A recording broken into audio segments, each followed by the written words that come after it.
Hi, this is Justin Cook with the Rochester School Board with a quick overview of the May 30th study session.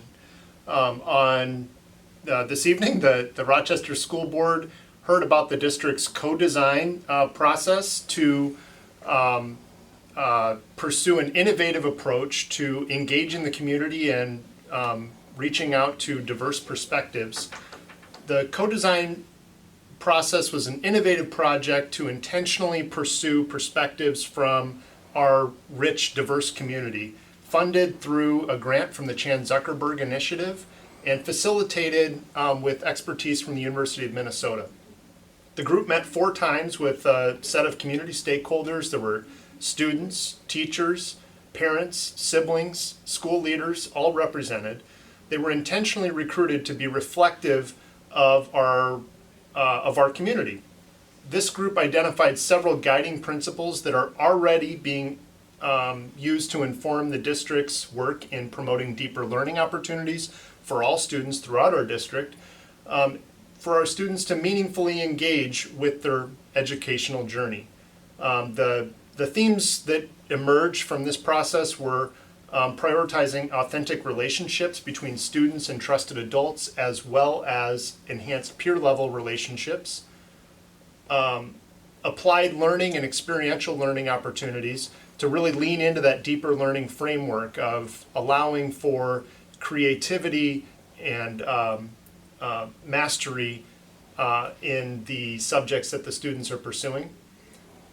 Another theme was helping students to mature in struggling through adversity and leaning into perseverance.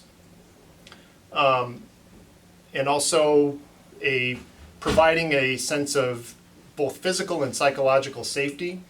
And then lastly, just the importance of the student voice and providing students with meaningful choice in their educational process. And then next, the district received an update from the chief administrative officer about the district's 23-24 budget. The district is required by law to adopt a budget by July 1st.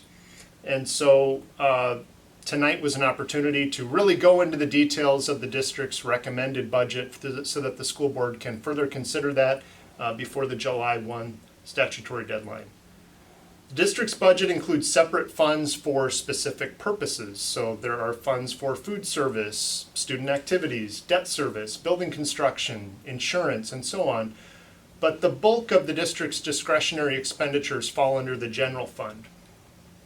The projected budget reflects recent activity from the state legislature, where there was an increase in the per-pupil funding, as well as increased allocations for special education, and which the increase in special education funding reduced but did not eliminate the special education cross-subsidy.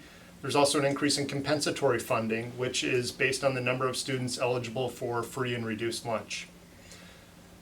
The recommended budget would spend the balance of $13.3 million in the district's allocation from one-time federal COVID-related funding from the American Rescue Plan Act and the Coronavirus Response and Relief Supplemental Appropriations Act.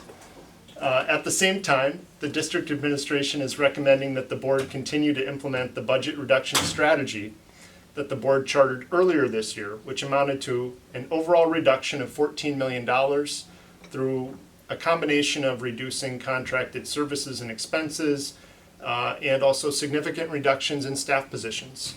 This realignment is being pursued to resolve a structural imbalance in the district's revenue and expenditures, which has arisen largely from a growth in staff positions that exceeded the growth in students.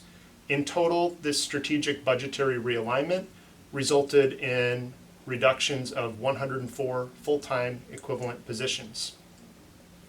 In total, across all funds, the projected expenditures for the 23-24 school year will be $391 million. The general fund would have $278 million. After accounting for all of these changes and assumptions and making reasonable assumptions about trends in growth of revenue and expenditures. The proposed budget for 23-24 provides a balanced general fund budget with slightly greater revenues than expenses. Thanks.